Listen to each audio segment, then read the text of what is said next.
Marketing Society of Bangladesh, and of course, the university partner is Daffodil International University. So this program's aims is actually to celebrate the contribution of Professor Philip Kotler in the field of marketing, and as we know, he is the guru of modern marketing. And also, we are here to celebrate how we can integrate the marketing to create the smart nation and a smart citizen. And so before we begin, I would like to acknowledge the presence of honorable guest and express our extreme gratitude to the participation in this collaboration. Today, we are honored to have 17th National Marketing Association presidents from the different countries, not in our university, since there are other universities also celebrating today's SAGE program. And we also are happy to have them physically in Dhaka, in different universities. And moreover, Professor Philip Kotler will join us through the online at 7 p.m. So today we are honored to happy to have our Professor Dr. M. Lutfur Rahman, Honorable Vice Chancellor, Daffodil International University. We are happy to have Mr. Mahesh Sor, President, Nepalese Marketing Association. We are happy to have Mr. Santosh Shrestha, First President at Advertisement Association of Nepal. And we are also happy to have Mr. Biplav Kumar Rahul, founder and CEO of eCourier.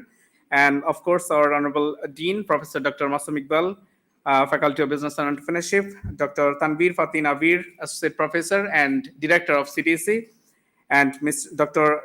Mohammad Shibli Shariar, Associate Professor, Department of Business Administration. And at this settings, I'd like to invite our Dean, Faculty Professor Dr. Mohammad Masum Iqbal to welcome our guest and of course our participants. So ladies and gentlemen, I would like to welcome Professor Masum Iqbal.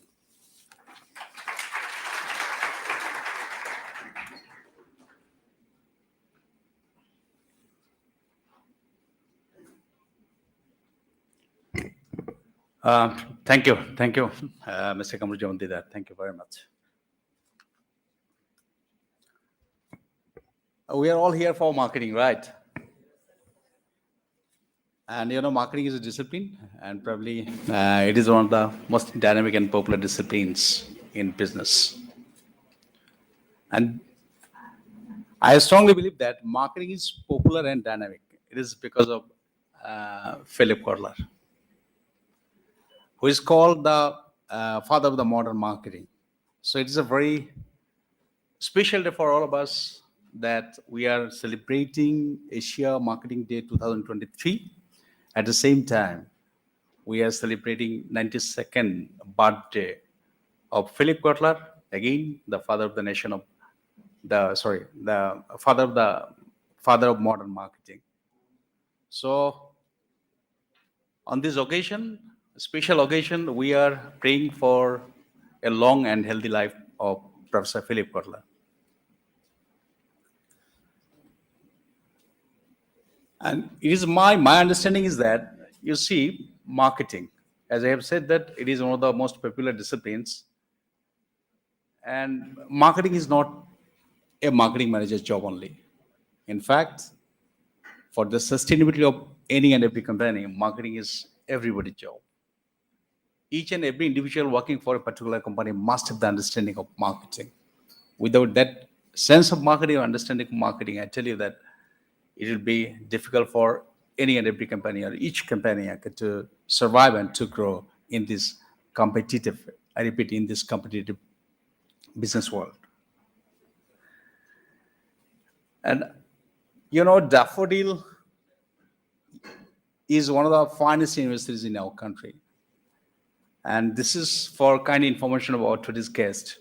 I would like to say that Daffodil is one of the finest universities in our country, and in our university there are 5 faculties. So Faculty of Business Administration, Faculty of Tourism and Hospitality Management, in the Faculty of Business and Entrepreneurship there are 5 departments. Department of Business Administration, Department of Tourism and Hospitality Management, Department of Real Estate, Department of Innovation and Entrepreneurship, and Department of Business Studies. And marketing as a course are being taught in all the courses. But I tell you that we have not taken marketing as a simple course, and which are taken by most of the universities in many, many countries.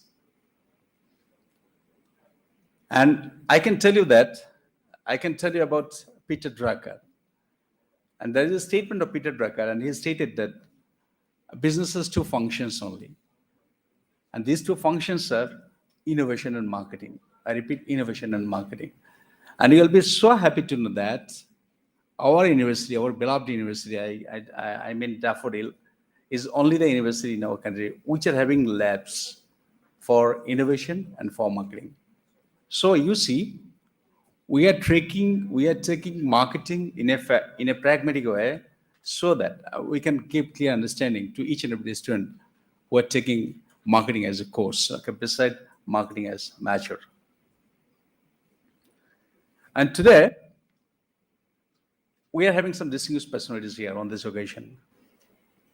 As the moderator, Mr. Kamru Jamandidar, has mentioned, we are having His Excellency Professor M. Lutfur Rahman, Honorable Vice Chancellor of this university. We are having some distinguished guests who are all the way from Nepal. Mr. Mohesh Sawat, he is the president of Nepalese Marketing Association. We are having Mr. Shantosh Srestha, who is the former president of Advertising Association of Nepal. We are having Biplab G. Rahul, who is the president and founder, CEO and founder of eCourier. And he is a very old friend of our university. And we are having my good colleagues, two distinguished colleagues of this university. Dr. Tanbir Abir, he is an associate professor and the director of CDC. We are having Dr. Shibli Shahriar, associate professor of business administration. And in front of me, I see Professor Dr. Abul Hussain. He is the head of the Department of Business Studies. I see my good colleagues, Dr. Omar and Afsan Madam, and our today's moderator, Mr. Kamru Jamandidar, and all the lovely students of this university. I would like to welcome you all to this session, especially to Asia Marketing Day and the celebration ceremony of 92nd birthday of Professor Philip Butler, who is the father of modern marketing. So very, very warm welcome to all of you. As Mr. Kamru Jamandidar has mentioned, the title of our today's panel discussion, and that is how entrepreneurial marketing essence can help shape future smart citizens. Probably we'll know we are all the citizens of Bangladesh. And if I quote Shonar Bangla, right? So if I'm talking about the father of our nation, Bangabandhu Sheikh Mujibur Rahman, he wanted to build Shonar Bangla. So it is my simple understanding that Shonar Bangla করতে হলে আমাদের সোনার মানুষ লাগবে. So in line with that, I can tell you that it was a decision of our government, and that was taken in 2021. The decision is that our country will be a smart country, smart nation, smart Bangladesh by 2042. By 16 December 2041. If we want to build smart Bangladesh, like Shonar Bangla, it will never ever be automatic to all of us. So I strongly believe that to build a smart country or smart Bangladesh, first of all, each and every citizen of this country will have to be smart. Once we all become smart individuals, smart citizens, automatically we'll have a smart Bangladesh or our beloved smart country. Am I right? Okay.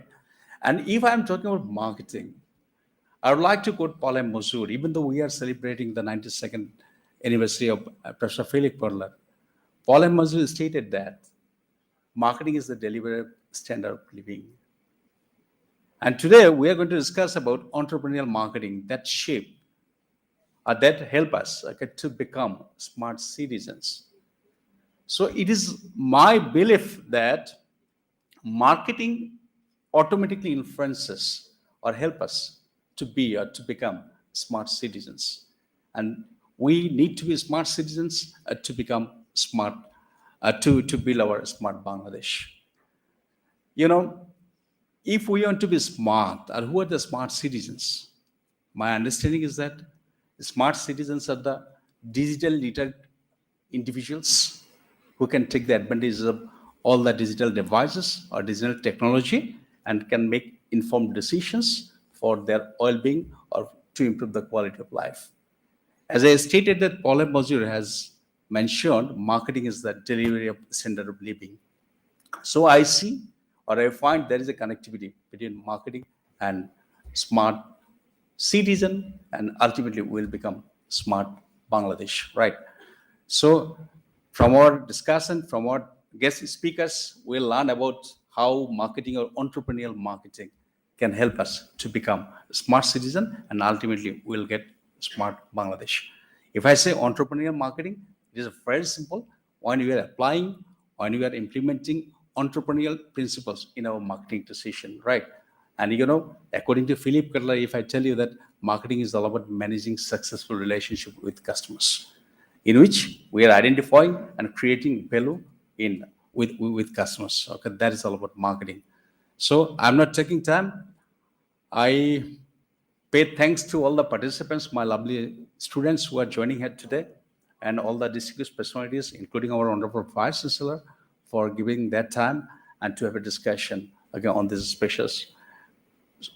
special occasion. And definitely we'll be listening to Professor Philip Kotler. So with these viewers, I'd like to conclude here. Thank you so much.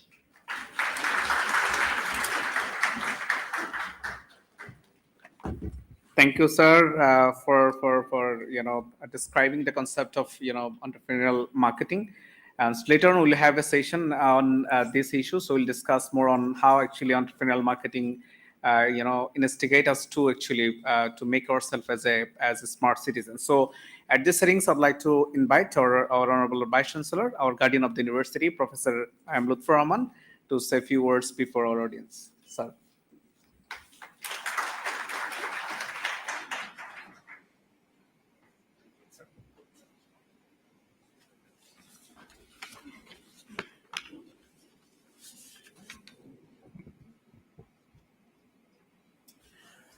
In the name of Almighty, the loving, the kind.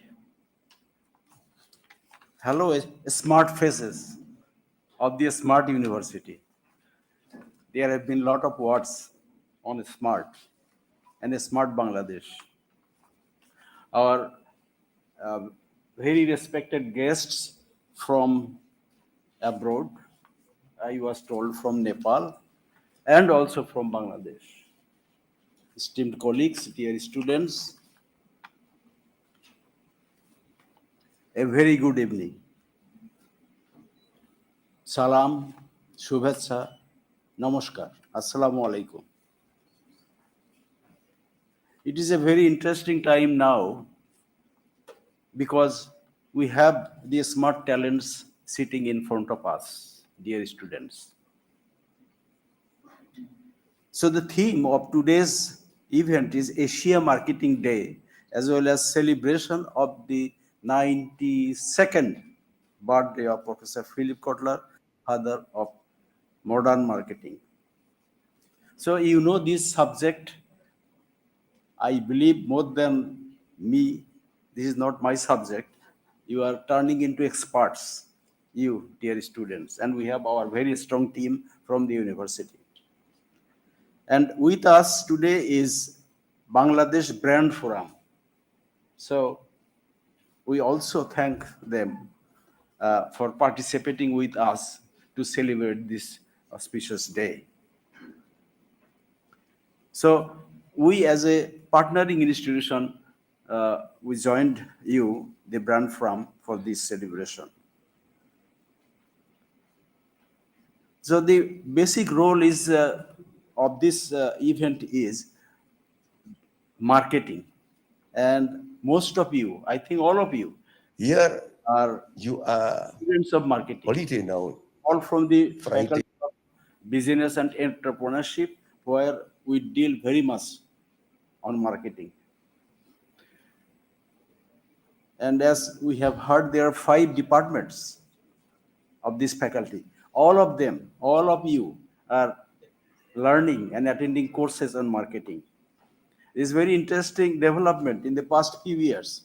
You see, this subject, business, etc., was a subject of not of technology, but the situation is totally different now. Business, marketing, entrepreneurship, all are much dependent now on ICT, information and communication technology. And I believe each of you are trained on this field, isn't it? You have a strong background on ICT. As a matter of fact, without information and communication technology, it is very difficult, not difficult, it is impossible to do anything. And this is the area that you are doing is much more dependent on information and communication technology. You have heard this slogan, that is the aim of our national administration is to turn Bangladesh into a smart Bangladesh. So, what is that smart Bangladesh? Well, it is, in a word, it is dependent on ICT. That is your business, your marketing, everything. As you know, banking are now based on ICT. We in the bank we cannot do without ICT. I remember long before, about mid 1990, that is a 95 6, that time our students were turning into graduation in this subject computer science and engineering in the University of Dhaka. And many of them, I was a teacher there that time, many of them came to me that we are getting appointment in the bank. Should we go there or not? There was a very big confusion as a technologist whether they should go to the bank.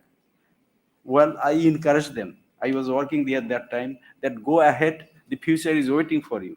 And many of them did join in the bank, and now they are the top of the bank management. You know better than me who are now the MD, etc., in the banks. Many of them are engineers and scientists because of the influence of ICT. So, this marketing, and if you want to be a smart marketing fellow, you will have to learn and apply ICT in the field. Otherwise, you cannot be smart uh, market people. So, our team in the university, they are taking care of you, and we have a department, innovation and innovation and entrepreneurship. The head is sitting here, and they are doing a lot on innovation, startups, marketing not only in Bangladesh but international marketing. And who are doing it? They are our dear students. Some of you have started startups where you are selling goods with new ideas and drawing dollar from abroad. And you have, I think, about 20 startups companies who are operating among the students. And you will be the future of big businesses in the years to come.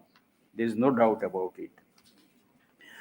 We normally teach you all sorts of skills, hard skills, soft skills. You know the hard skills and soft skills.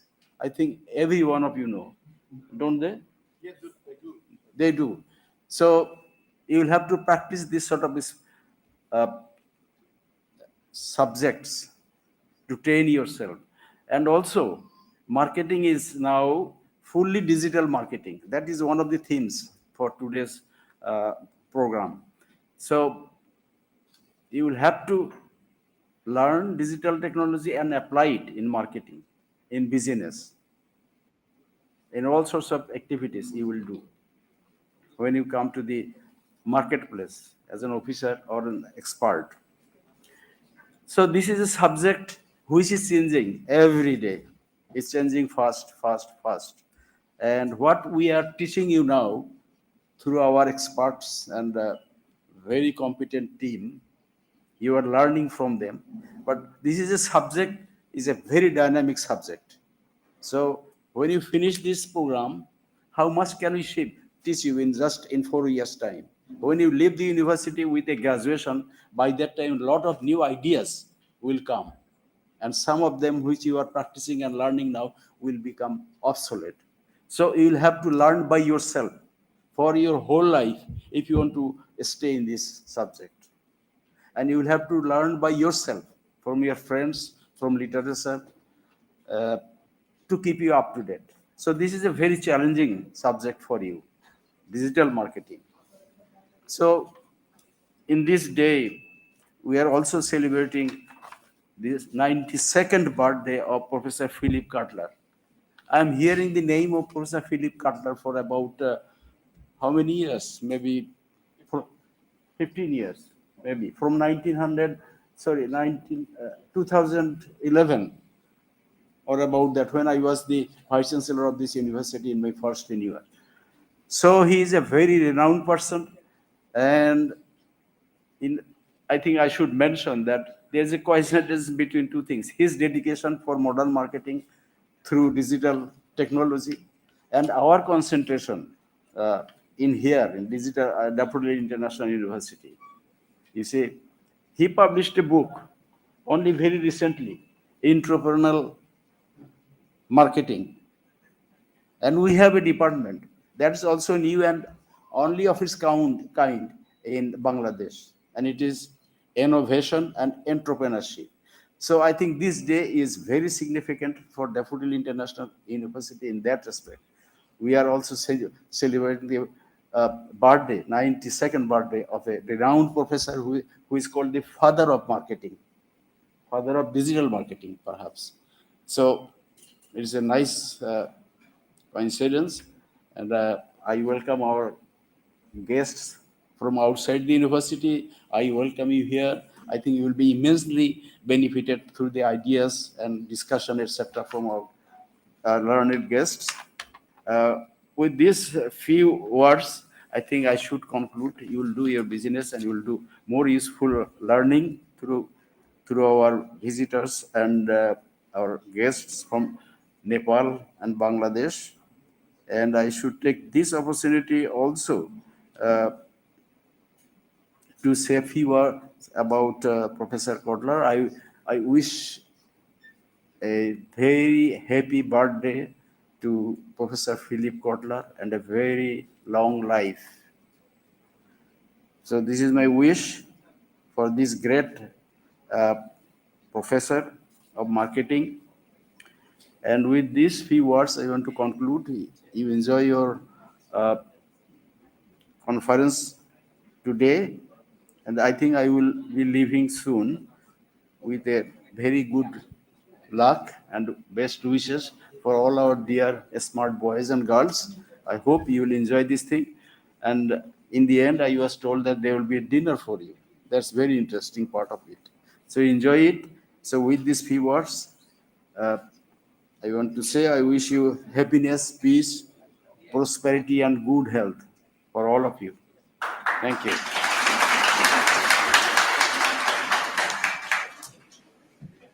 Thank you, honorable sir. Sir said he is not a man of marketing, but he actually illustrating the things like as an expert. That is why he is the vice chancellor of this university. So, ladies and gentlemen, we are wait is over. Actually, we're moving to the next part. So before going to that, just let me share a few words about Professor Philip Kotler. So as we know already, he is the father of modern marketing. So let me share his few degrees. He actually received the honorary degrees from the 22 universities, including Stockholm University and University of Zurich, Athens University of Economics and Business, Budapest School of Economics and Administration Science, likewise DePaul universities and many others. He published almost 150 articles and also published 90 books in marketing and other areas as well. So at this time, I would like to request our IT team to start the live session.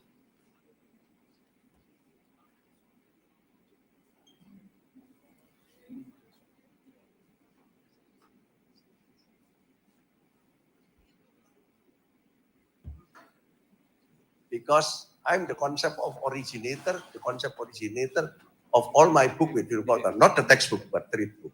Trade book and textbook is very different. Textbook, everything in the textbook, you must it must be proven already in the past. Yeah? But trade book is our prediction about the future. Like Marketing 6.0, we will publish again. Wiley, US, will publish again. And the marketing just 14th of March this year.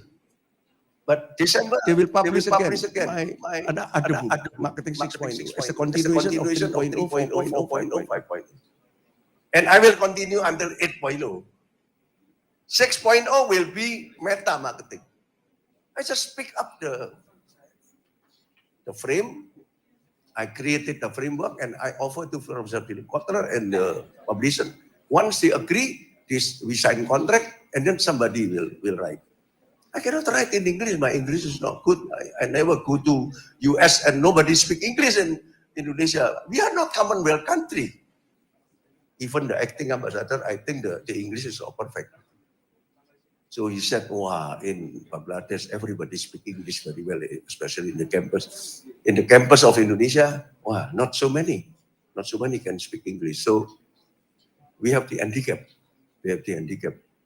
Yeah, but I'm fighting. Even my English is not good. In 1998, when I met Professor Philip Kotler in Moscow, Asia was in crisis, and Indonesia the most crisis hit country in 1998. Asian crisis, not in Bangladesh. I think Thailand, Korea, Indonesia, and both Indonesia, the most crisis hit country. And I was the president of Asia Pacific Marketing Federation. At that time, it's not AMF, APMF. We changed into AMF with Kotler. We don't need the Pacific anymore because Asia Pacific created by APEC is created by US. I need to collaborate with US professor, but not all must be from US. And now Asia Marketing Federation under Professor Berhat becoming big and big. Nepal just becoming new country and blah, blah, blah. So Professor Philip Kotler met me in Moscow for the first time in 1998.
next next year will be publicized again. Can you imagine?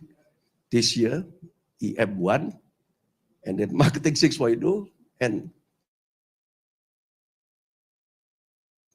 in New York, first quarter next year. And I'm 76 this year. I still want to work. Hermawan, you must work with me until I'm becoming 100, 2031. This year, today is his birthday, 92nd birthday, 92nd, 1931. So you want to work with me until 2031. Wow. Not 2041, 2031. 100 years. How can?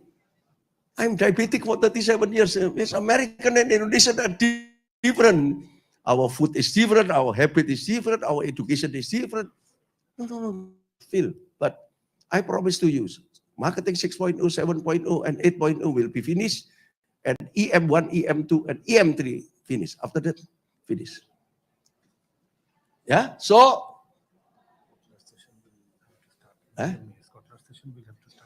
yeah.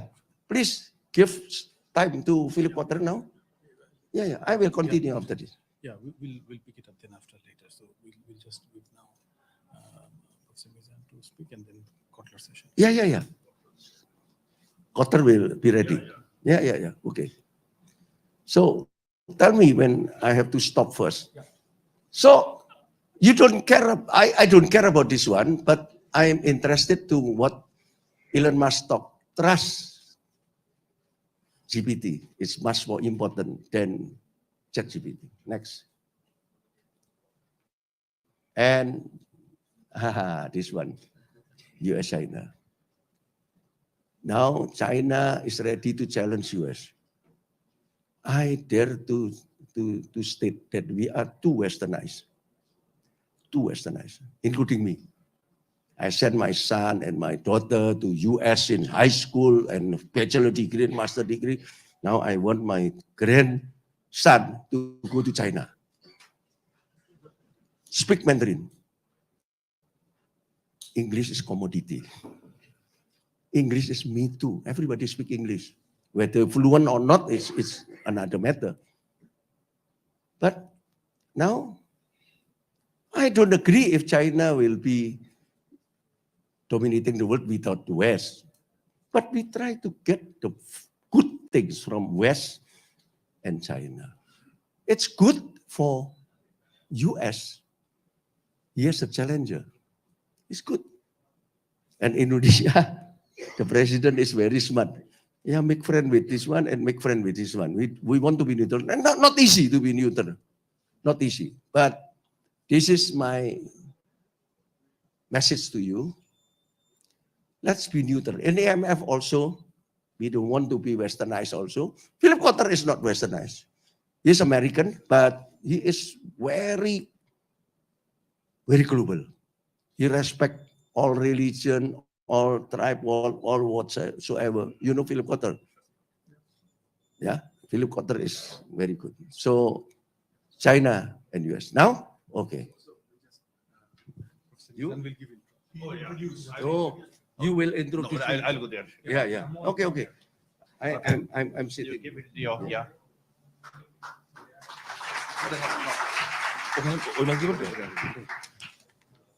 Thank you, Professor Herman, for sharing your insightful story and our future directions. Now I'm inviting our Honorable Professor Dr. Mohammad Mizanur Rahman, sir, for delivering his speech. Thank you. So thank you, everybody. Here we have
and they will need smart citizen.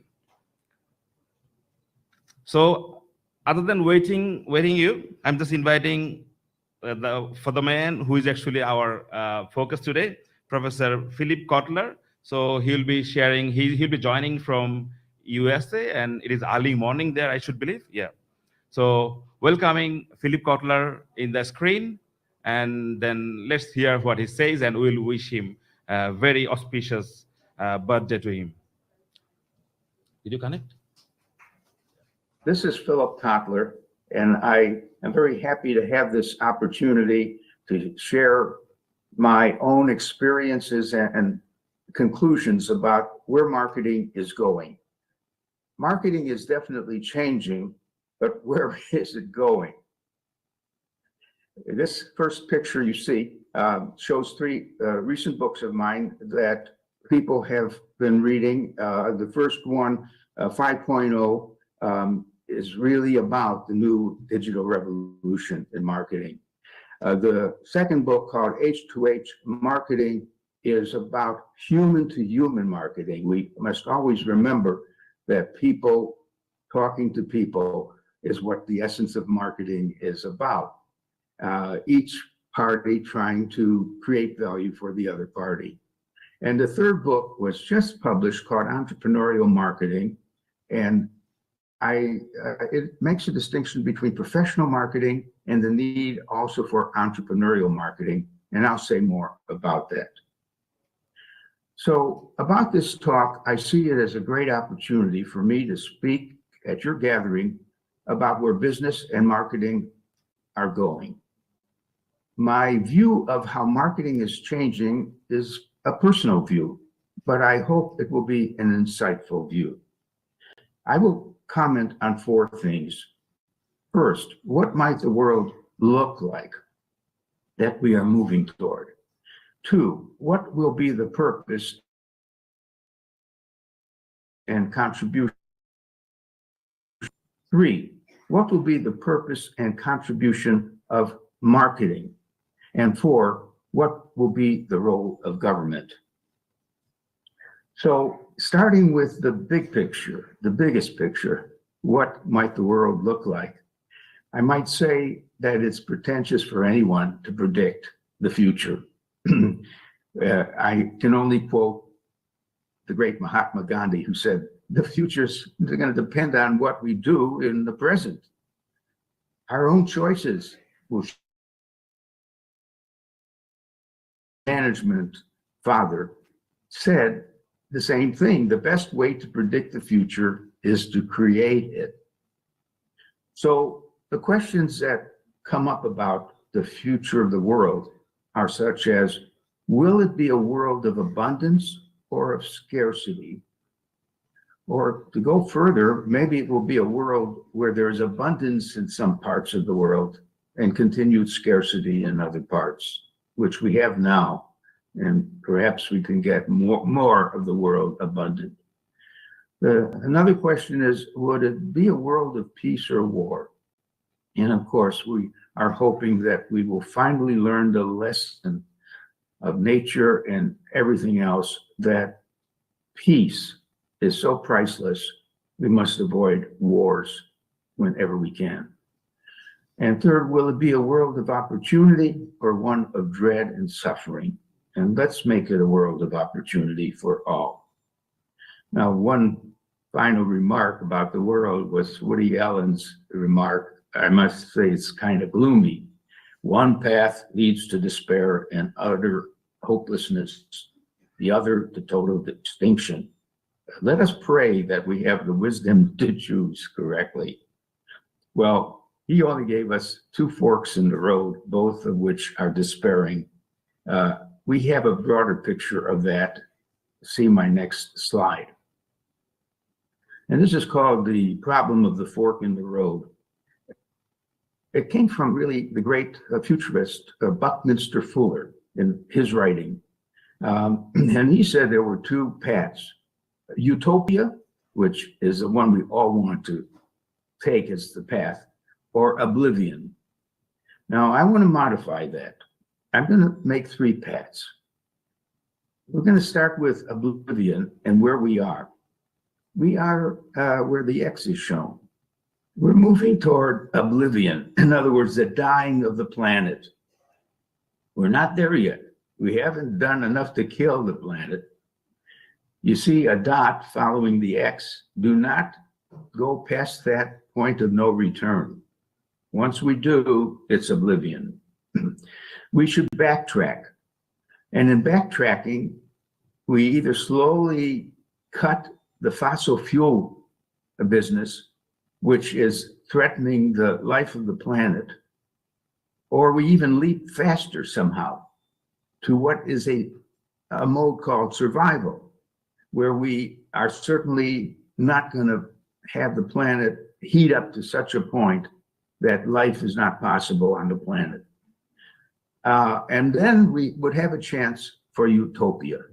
So let's work on that premise best. Let's move on. I've done some work with my friend Christian Sakar, identifying the worst problems of the world. And I've identified 7 problems, and we call them the wicked 7. One of them is the death of nature. We've been very abusive of plants and animals and nature. And we can say more about that in the book that we are publishing soon called The Wicked 7 Problems, in which case we take each problem, show the damage that's been done, and what could be done to save the situation. You'll notice inequality is a wicked problem, and it's always been with us. What can we do about it? And behind that and underlying that is hate and conflict. Why do we have so much hate and conflict? And then there's the problem of power and corruption, and how power leads to corruption often. And so much of it is happening. We have to have better discipline. And then what is happening to the world of work and technology? Are we going to run that world, or is it going to run us? Are robots going to be our partners or our bosses? And the wicked problems that come up with health and livelihood. Much can be said there, and we will say it. And then finally, the problem of how much population size is the right size for the world and for different nations, and how is population affected by migration. So this is not a talk now about the wicked problems, only to say that they lurk behind our talk as we move forward. Now, we could be optimistic and say the world will be one of innovation. We're going to have flying cars, self-cleaning clothes, delicious and healthy, low-calorie processed food, and robot butlers cleaning our homes, and decriminalization centers that will help criminals reform, peacemaking centers, sociability centers so people aren't lonely and they meet other people, and maybe a handful of utopian cities which we can admire and try to copy in our own cities. That's an optimistic look for the future. But let's move now to business.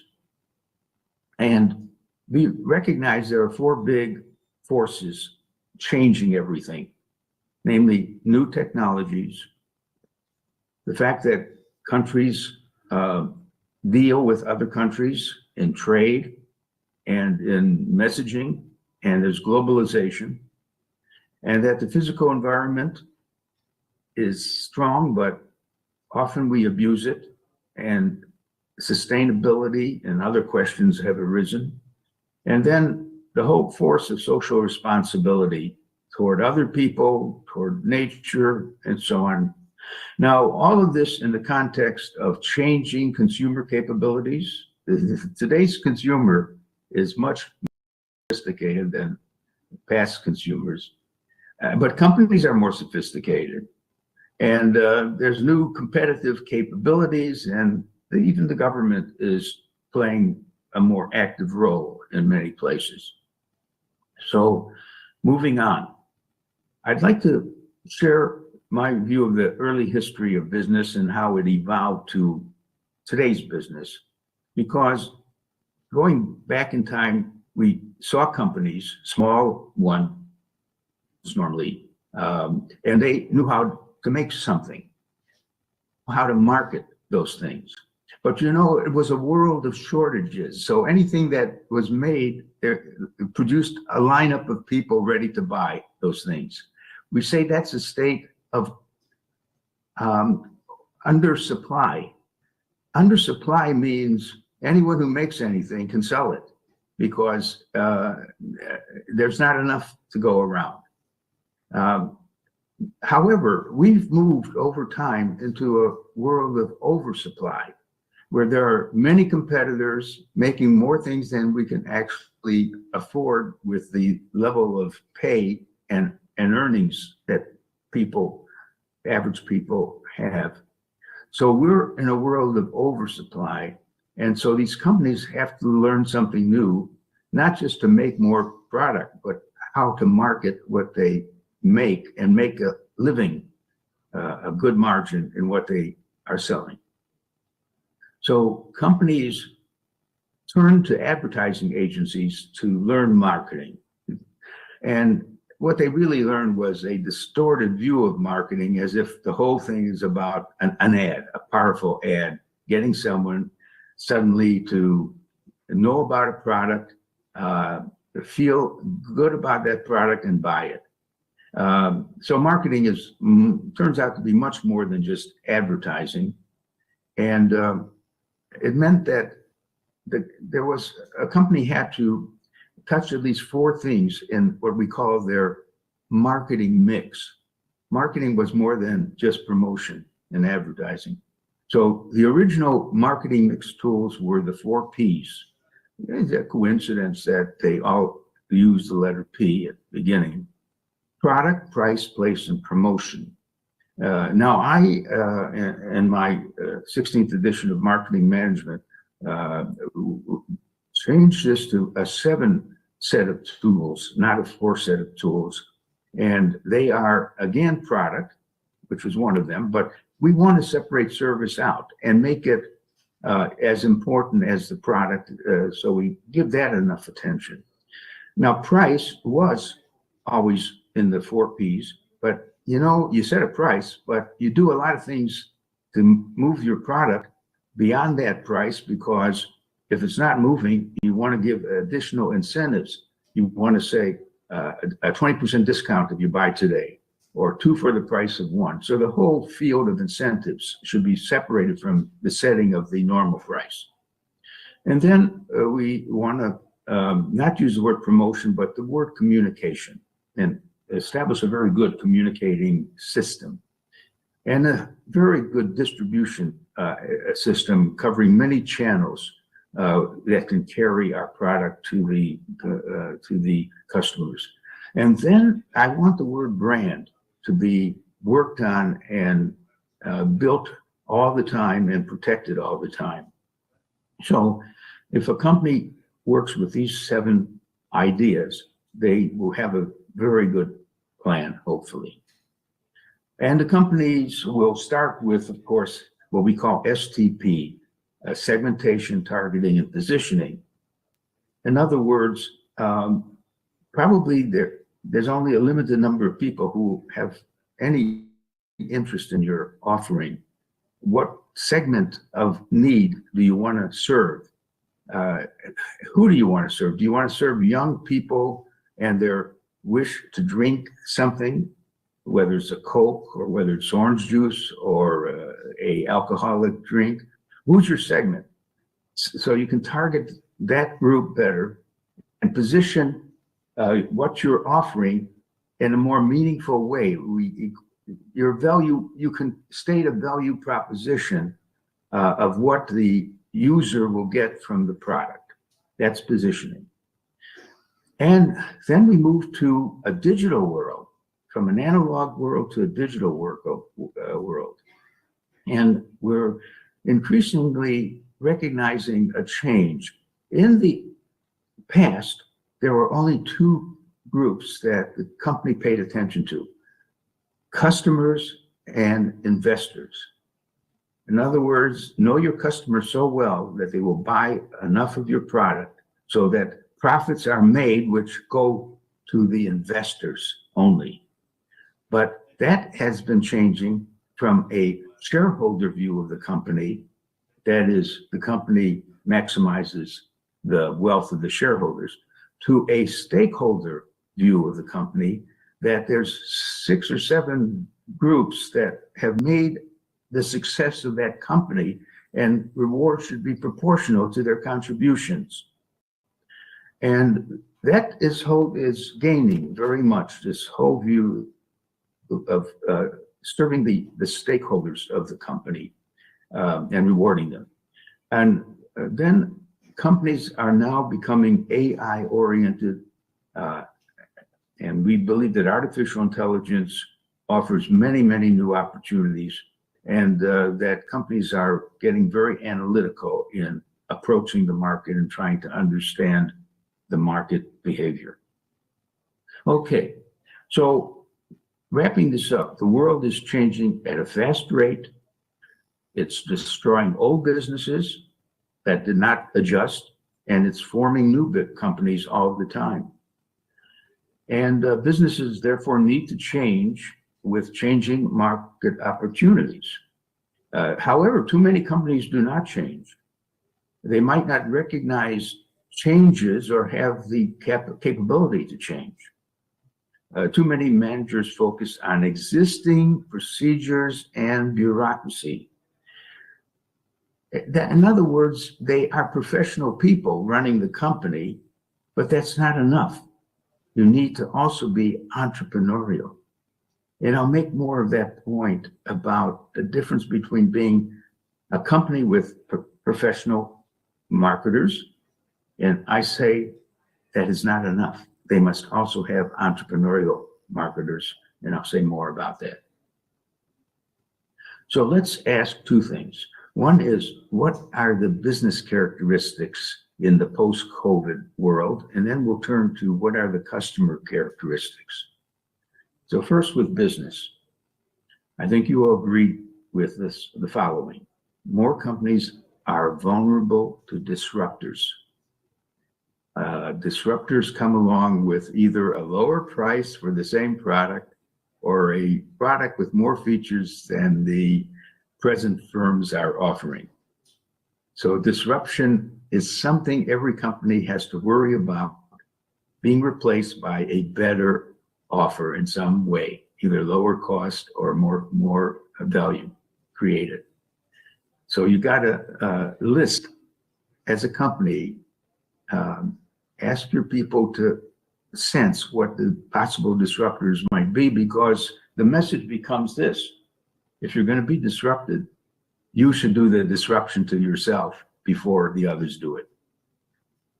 Another thing, more companies collect detailed consumer data, and they apply what we call machine learning to produce actionable marketing insights. That's why you take all this data that you've collected to get a better understanding what prompts a customer to decide on your brand instead of the other brand. And we're making progress in getting insights that way. Third, more startups will emerge to do direct-to-consumer marketing. We call it sometimes DCM, where some startup firm decides that there are consumers having a need that is not supplied well by the existing shops or online services, whatever. And in fact, the invention of online made it possible for startup firms to get the names of consumers who have a certain need, and these startups can place their offers directly to consumers who do not have to go to a shop. buying a standard product, but who will buy their new startup product. So this is challenging store-based marketers. And as a result, online sales are growing fast. In-store sales. Is it possible that we won't need stores in the future because everything could be ordered for direct delivery to the customer? We'll talk about that. Brand building requires more than traditional marketing tools. Yes, advertising is a very big input in brand building, but there's much more involved in brand building than just advertising. Sales growth will depend on smart online behavioral targeting, where you know who you want to reach and how to reach them. And companies will move to brand activism, that the brand might even be richer to both the employees and customers and the public, because it takes a stand on something the public cares about. Of course, a company could never get involved with any cause and just sell what it makes, but more companies are now believing that taking some concern about the state of the world might be in their advantage. And we believe that companies will do increasingly more in-house advertising and promotion, and leave it to the advertising agencies to do those things they can't do. In other words, companies will find out there are some parts of preparing a good advertising campaign that they can handle themselves, and then use from the ad agencies and promoters what they can't make up in their own company. Let's move on. You know, businesses will have to change their purpose. This, you know, profitability has been the historical purpose of a company. Their job is to keep building the demand for their products and services. Hopefully that there would be endless economic growth and job creation. The new issue is this: industrialization increases all the time, and in doing that, it produces more carbon in the world that is warming the planet. And that means people in the worst parts of the world, where near the equator, will find breathing to be impossible. They will flee. They will put pressure on Europe and other places where they can at least avoid this heat and cause great problems in the world. So we should do our best to neutralize industrialization by moving from fossil fuels, which is the basis of our energy system, to non-fossil fuels, to wind and to solar energy and water energy and so on, in which case we would delay and maybe prevent the warming of the planet.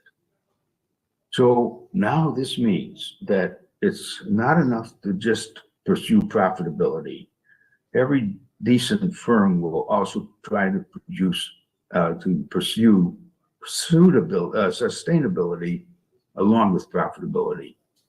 And in fact, that calls upon the firm the job of reshaping the consumption of products and the design of products in the interest of saving the planet. I'm not saying that we're going to move to degrowth as a major theme. In other words, the degrowth of population, the degrowth of bigger economies. No, it could be just maybe about slower growth, more rational growth of the world economy. And does sustainability impact profits negatively? I would argue the opposite, that the firms that have taken to heart real sustainability have learned so many things about waste and how to use and reuse the same resources again and again. And those firms are practicing what we call circularity.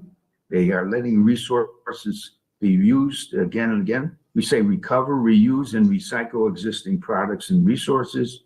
Use water more carefully. Minimize the use of packaging and especially reduce the use of plastics. Use more efficient lighting, heating, and air conditioning, and minimize your driving and flying because it's always producing carbon. So that's a new purpose. At least it adds sustainability to profitability in the hands of business.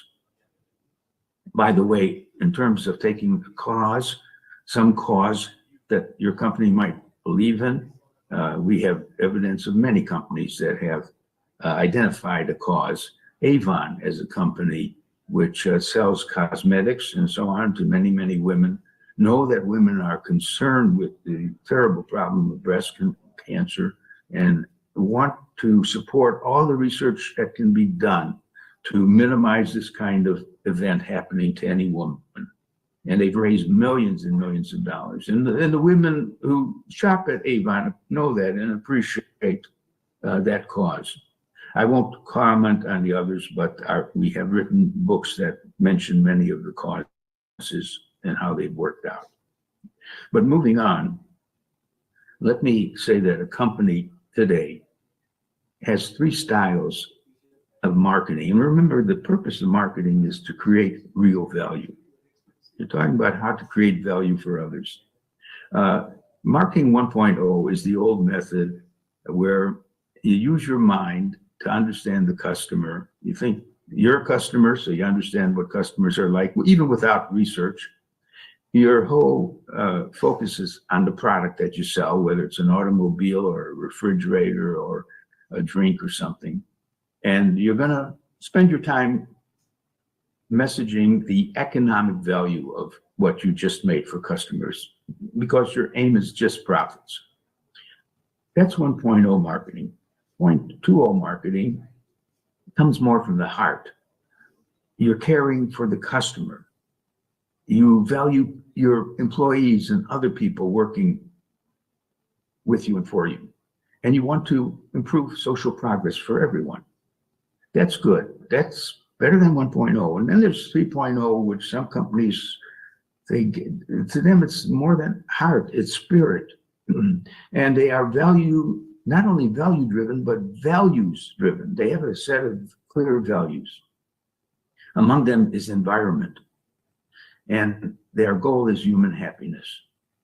So the question is, where's your company now? Is it a 1.0 or a 2.0 or 3.0 company? Where do you want your company to be? Now, if you're millennials, you probably want your company to be at least 2.0, if it's only 1.0 in its practice. And why? Because you feel more proud of your company for being caring of the job they're doing. And you would have to spell out the steps you would take to get the company to move from 1.0 to 2.0 or possibly to 3.0. A book that I find very useful to cite, and many of you have already used the book, and I think it's in the 2nd edition now. I wish I had written that book, written by 3 wonderful scholars, called Firms of Endearment, which is a fancy way to say companies that people love. Firms of Endearment. And the scholars studied companies and found 25 companies that consumers would say, I love that company. They would say, boy, if Coke disappeared, I don't know what I would do. I don't want to drink the other drinks. So in different ways, these were 25 companies. Apple was another company that people said, if Apple disappeared, I don't know what I'm going to do because I have a Mac and I love that company and its cell phone and so on. So what they found out is all 25 companies that customers love were stakeholder driven not shareholder driven, which I alluded to. And these firms of endearment were highly profitable, and they outperformed the overall market's performance by a 9-to-1 ratio over a 10-year period. In other words, they outperformed all of their competitors.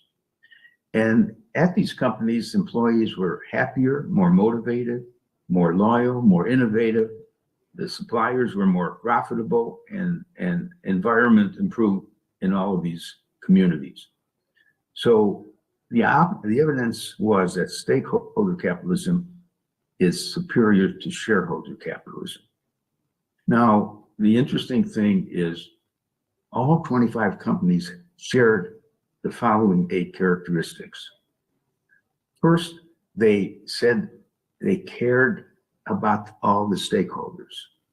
Secondly, the executive salaries were high, but relatively modest in terms of some other companies which really pay so many more times what the average worker is paid.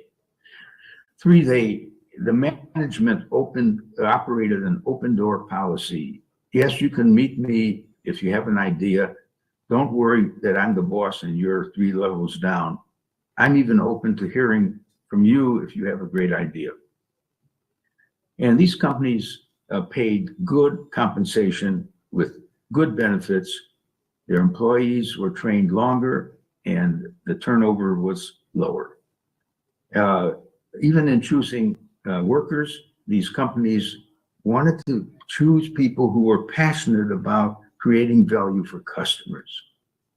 And these companies view the suppliers as very important partners who collaborate on improving productivity and quality and lowering cost.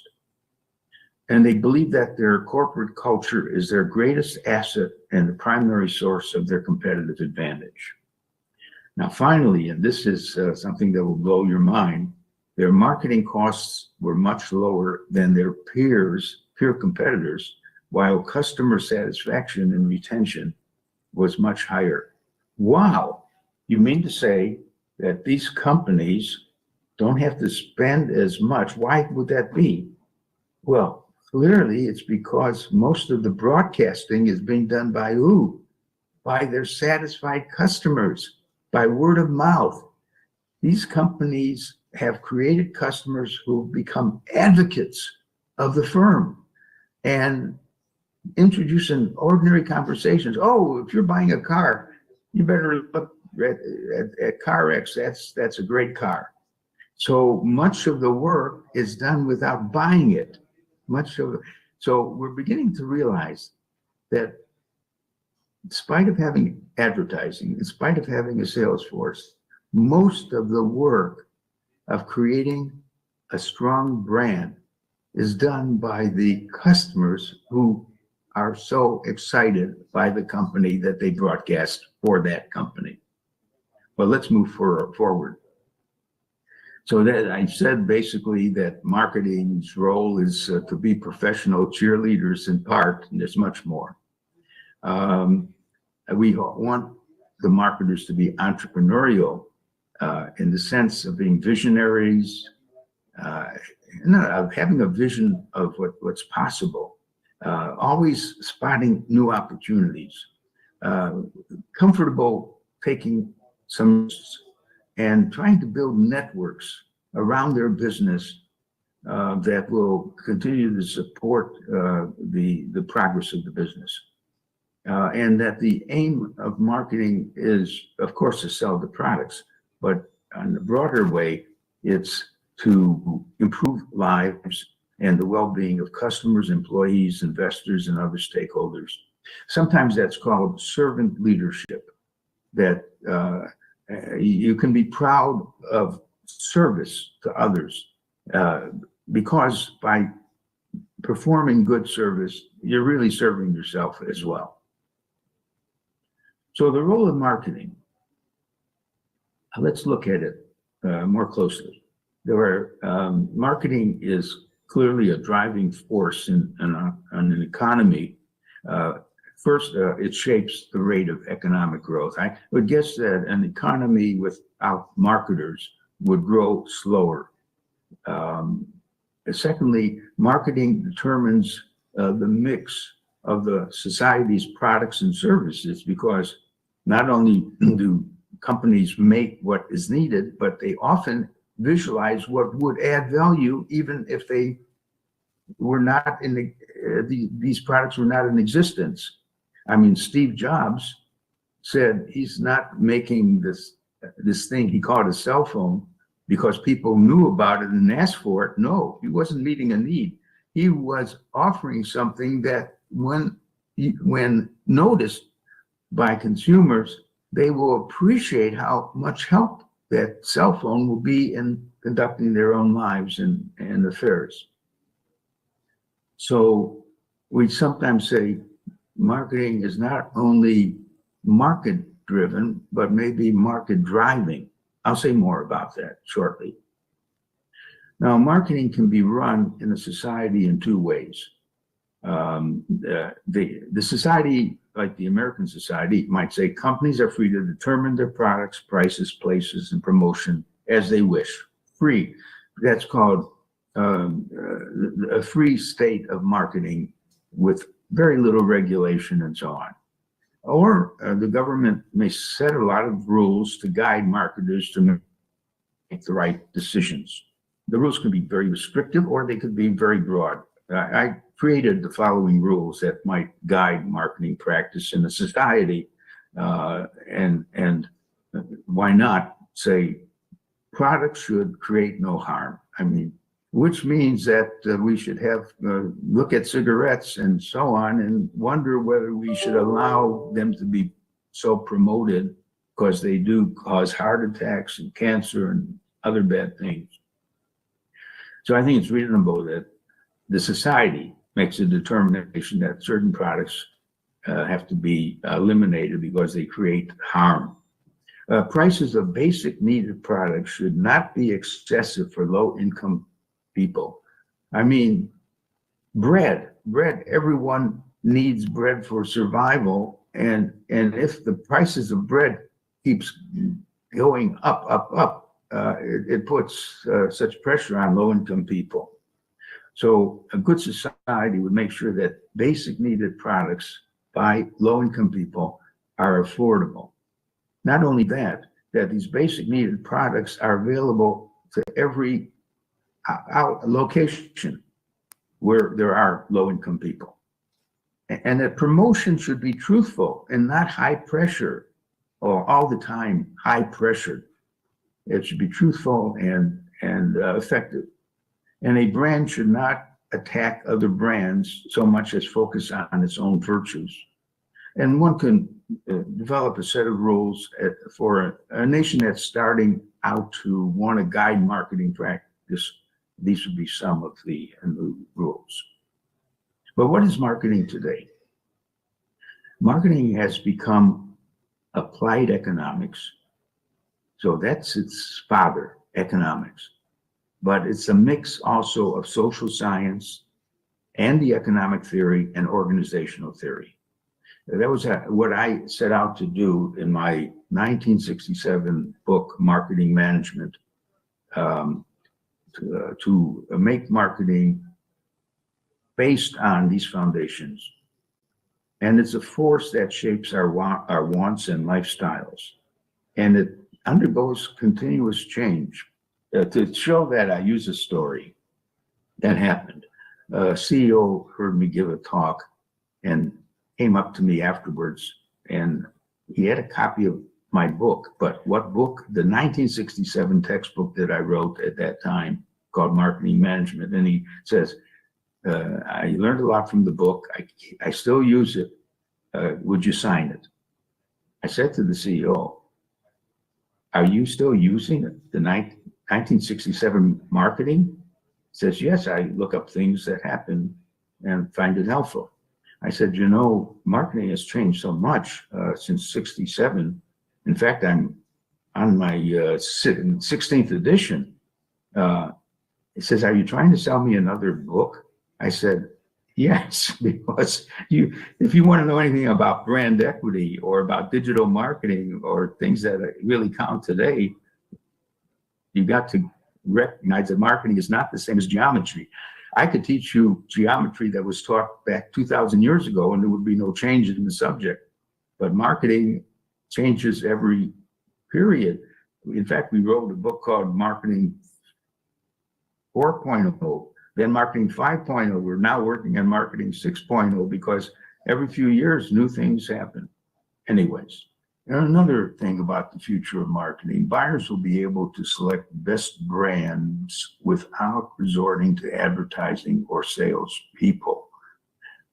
Increasingly, although marketing traditionally is about some advertising and salespeople, we know that the consumers are able to get so much information before or wanting any advertising or salespeople.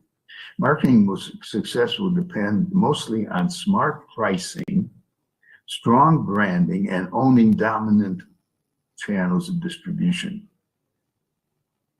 Marketing creativity will be crucial to achieving marketing success.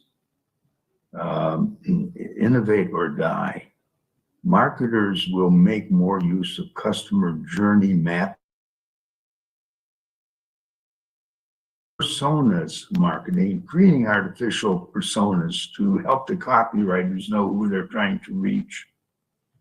More content marketing and more use of influencers, because in the digital age, there are some people who have thousands or maybe millions of followers. Boy, if we can get them to use our product visibly, then many of the followers want to be using what the people they like so much are using. And then marketers will use predictive analytics and machine learning to identify and convert best prospects. So what about government and all this? Remember, I said there were 4 groups, and government is one of them. And we can't answer the future. There are different systems. We could be in a system of unregulated free market competition, which was highly the form we operated in for so many years. Some regulations, but mostly free market competition and capitalism. American stakeholder capitalism may get strong with regulations and social responsibilities. I think we're moving in that direction from free market capitalism. I happen to favor Nordic capitalism, which believes that certain areas should be public available to the public in an affordable way. For example, free education, free college education, rather than such the family with 3 children, each facing a college education of $200,000, makes it almost impossible for the earnings of the person to afford that. Nordic capitalism, what's done in Norway, Sweden, Finland, Denmark, and Iceland, they charge more to the rich people in the society, a higher income tax, and they have enough money to make college education freer or less expensive, and also to the health. Everyone is covered in their health needs at a much lower cost because more money is raised for these public sector needs. And then we have to worry about moving into a system where the authorities are more authoritarian and democracy melts into what is fascism. And people are told what books you could read and not read. And they're telling women that the women cannot make the choice of what to do with their bodies. That will have to be a government decision. And if they're pregnant, they're going to have to deliver on that pregnancy all the way, even if they were raped and things like that. So we have to be sure we're preserving the right government or carrying out our marketing. And I'm going to leave with this slide because I use it in the human to human H2H book. There's 3 types of bad marketing. Don't do unethical marketing. It will backfire on you if you do. And don't do a lot of wasteful marketing of steps that you take that don't add up to anything. And then there's some of your marketing which is inane. It's kind of silly. You're shouting sales talks and all that. Is it working really? Do H-to-H marketing. Do it people to people, good people caring about other people, wanting both sides to be winners. Every transaction should produce two winners, the buyer and the seller. And so I want to leave you with this message, and I'm very serious about it. Within 5 years, and I'm talking about your company, if you're in the same business as you are in now, you're going to be out of business. Things are changing all the time. And by the way, it's not only profitability that you should be good at. If you don't add sustainability, you will definitely be out of business in the next years. Thank you very much. I know I said a lot of things and I hope you took some notes, but I think marketing adds great value to any economy. And I've tried to describe some of